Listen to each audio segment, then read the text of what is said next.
But joining us right now on the BetQL Guest Hotline, it's the head coach of your Washington Capitals, Spencer Carbery. He's presented by the Centers for Advanced Orthopedics. More locations, more advanced care centered around one thing. You visit CFAortho.com.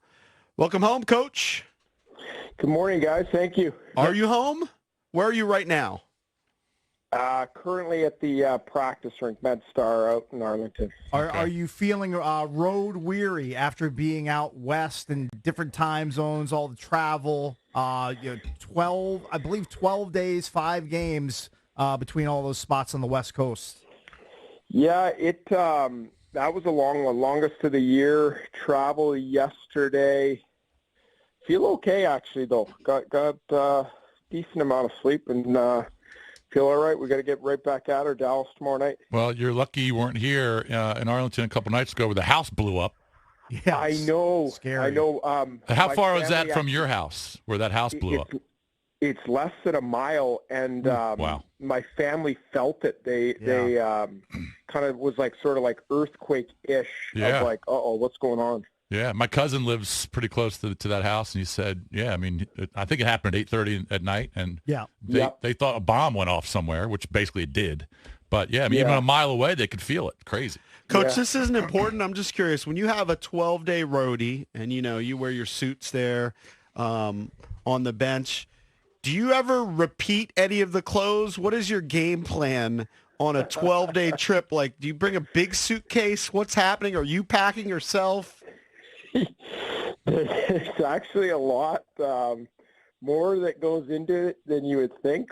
I try not to repeat. Well, you'll wear the same suit, but mix up the shirt and tie on the trip. Mm-hmm. And then it's a challenge. It is a real challenge with shoes, like brown, black belts, and the whole deal.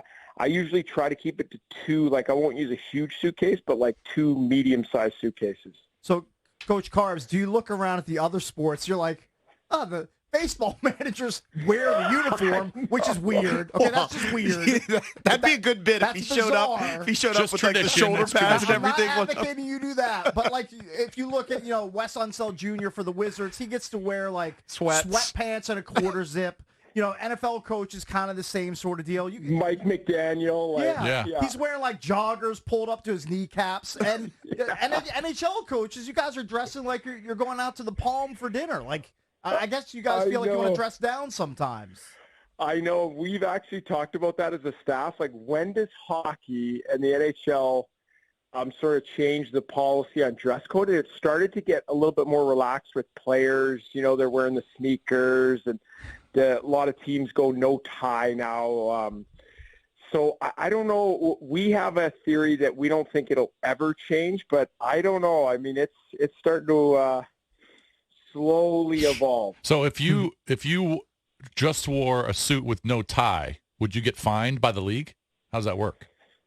That's a good question. I know there was some blowback on Torts in Philly because he started going quarter zips, and I think he's still doing that. And I don't know how he, but I did hear the league is sort of monitors it, and it isn't just whatever you want. Right, got you.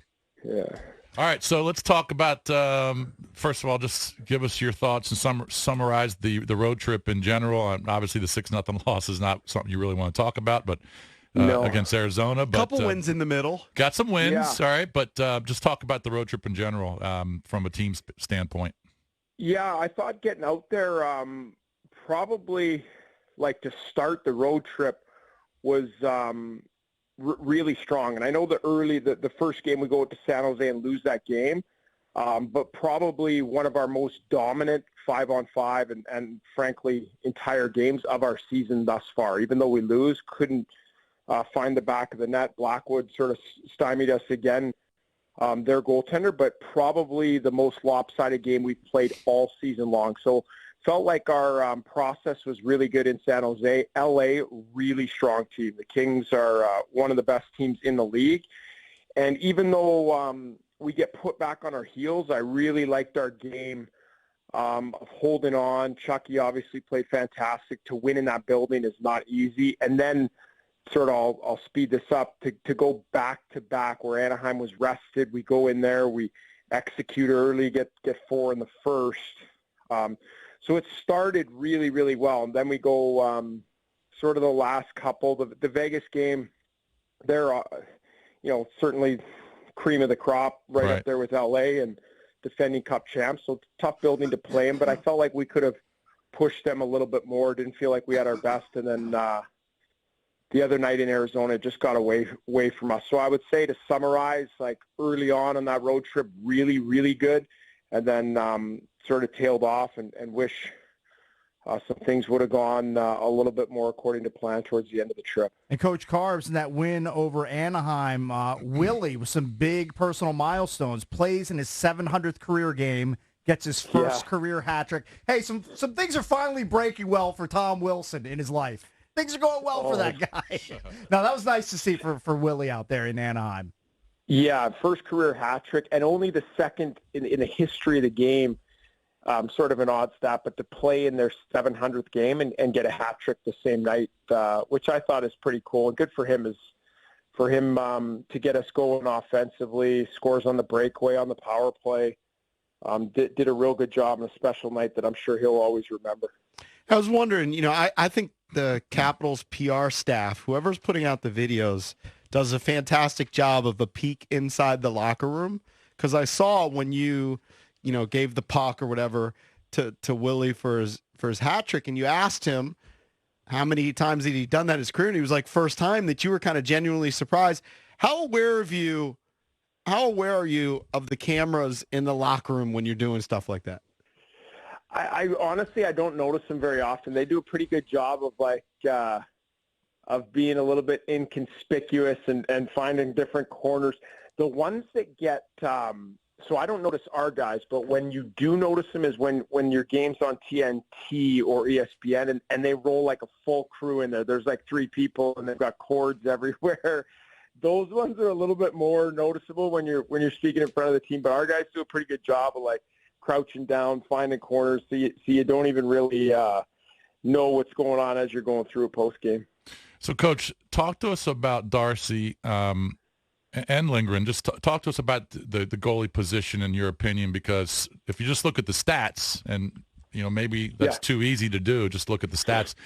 There's a big gap between the two. Charlie right now is 8th in the league in goals against, and Darcy's way down in the 40s, I think. So, but we talked to Alan May yesterday, and to kind of summarize that, and he said, you can't blame everything on Darcy. So. Darcy's 38th right now at 3.23. So, dude, the other night there were missiles coming at him like on the power play. And so I just want to get your take on it, because clearly just the numbers don't lie. Darcy's not having as good a year as Charlie. Yeah, and Chucky's been fantastic early on this year. Won us some games, and there's no question you got to call a spade a spade. He's playing at a real high level. Kemp's, I feel like, is still. He's had some moments, but I still feel like he's trying to find his level of play and what he's capable of for his expectations. I also do think as a team, and I've talked to our goaltending coach about this, Scott Murray, and I feel like Kemp's has had some starts where it's just not ideal for a goaltender. And what I mean by that is, for whatever reason, in some of his starts, we've given up some early opportunities. And I didn't think Arizona was an example of that. I thought he was just off that night. But some other games where you give up a real quality look early in the game, and whatever, it's right down Main Street, a breakaway, maybe a backdoor one-timer or something, and now all of a sudden he's given up one early in the game. And not that you can't recover from that. I just think when that constantly happens to you as a goaltender, you're chasing games because you've already given up one and the game has hardly started. And so what I'm pushing or trying to is can we ease Kemps into a game to where he gets 5-6 saves under his belt, 10 minutes in, he looks up and he's, there's still a goose egg there, where I feel like that hasn't happened very often for him. Mm-hmm. We're joined by Spencer Carbery, head coach of the Washington Capitals. So Kuzi was a healthy scratch against the Coyotes. How did he react to that news? Should we expect him back for the Stars game on Thursday? I saw one of your quotes about it was getting his game back to where it's capable of being. What's the latest on Kuzi? Yeah, Kuz, early on this year, I felt like he was okay. I don't feel like he was ever at the level that he's capable of playing, even early on, but I felt like he was doing enough and we were winning games. And just of late, it's sort of gotten progressively worse from his individual game. And when you watch his shifts and you watch his puck touches, and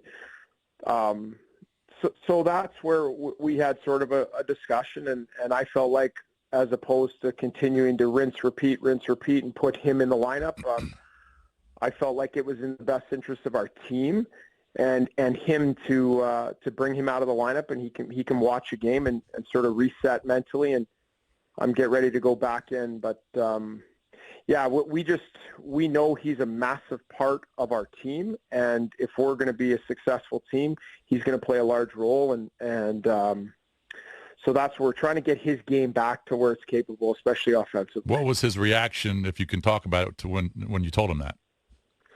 I'm not happy. Yeah. Definitely not happy, and as I would expect. Mm-hmm. And honest conversation, and whether he agrees or disagrees, it's I understand that as a coach and know that I have to make tough decisions that he might not agree with, but I'm going to tell him all the information and why we're going to make that decision, and here's what went into it, and I'm going to show him the clips and all the things that I've been watching and what I'm seeing and what we expect, and then we move on. So, Coach, that McMichael, Mantha, and Protas line did some work during the road trip. Nice to see that chemistry develop between those players, but it seems like you've had to kind of tweak and experiment with some of those pieces on other lines to try to jumpstart some of the other underperforming lines on the team. It's a high-wire act. I don't know how you manage that, like on a game-to-game basis. Yeah, that's it's been really, really challenging, and unfortunately we just haven't, as we've talked about before at length, we haven't been hitting on all cylinders offensively with our group individually, and so we're trying to find ways to manufacture offense from our top six, and we haven't been able to find that. So we continue to try to find ways. Is it moving some lines around guys and finding combinations that can sort of get us going offensively and frankly get their seasons going individually offensively for a lot of our guys. And so, yeah, Mike's pro, Mo for a few games there, they have been carrying us offensively, and so we'll continue to try to experiment, find some combinations that can give us a shot in the arm offensively. Now, Coach Carbery, on this show, we talk about the due theory a lot of times, and Alex Ovechkin is due for some goals, but I was looking at some statistics, and I want your input on this. Okay. So the last couple seasons, his shooting percentage is right around 14%, okay? Yep. 13, 15, 14. This year, it's at 6.2%. I know early in the last game, he got off a couple shots. One, he was just kind of spinning around, and I think he just threw it at the goal. But what are you seeing in his play? Because fans are starting to get a little worried about Ovi not scoring as many goals. He only has 5 in 22. We're not used to that. Yeah. Couple things. I think number one, and it sort of goes back to the last point that we were talking about, is finding him some chemistry with the line. And so is that Tom Wilson and Dylan Strome? They haven't clicked, right? And what I mean by that is it's not just generating whatever line he's playing with. The objective isn't just generate offensive chances for Alex Ovechkin. That's not how it works. But what we would like to see is a line that he's on be productive, be able to have ozone shifts, be able to create turnovers, be able to create shot attempts, scoring chance, whether Alex gets them or Tom Wilson or Dylan. And that hasn't happened. And so I think priority number one is, and I'm not saying it's not Dylan Strome and Tom Wilson, is getting some chemistry going with his line. And then part two, to your sort of more to the point, is, okay, what role does Alex have and have in that not being successful or not reaching those objectives? And now we're looking at some shift stuff and his puck recoveries and his touches, his passing. Is he able to keep pucks alive? Why are we not, when he gets into scoring situations, is he in scoring situations enough? And so we're dissecting all that, I think to me the big thing is the chemistry, because that at the beginning of the year he wasn't scoring, but he was generating a lot of chances, and now I feel like those have dried up a little bit, and they're not quite as many, or haven't seen it as often. So that's what we need to get kickstarted here as we get back off the road, is the line that he's on to have some chemistry and get rolling a bit offensively and just productive, frankly, in general at 5-on-5. All right, so you guys are home. You're sleeping in your own beds after the long roadie. You play Dallas tomorrow night, national TV game at 8 o'clock. Dallas is second in their division.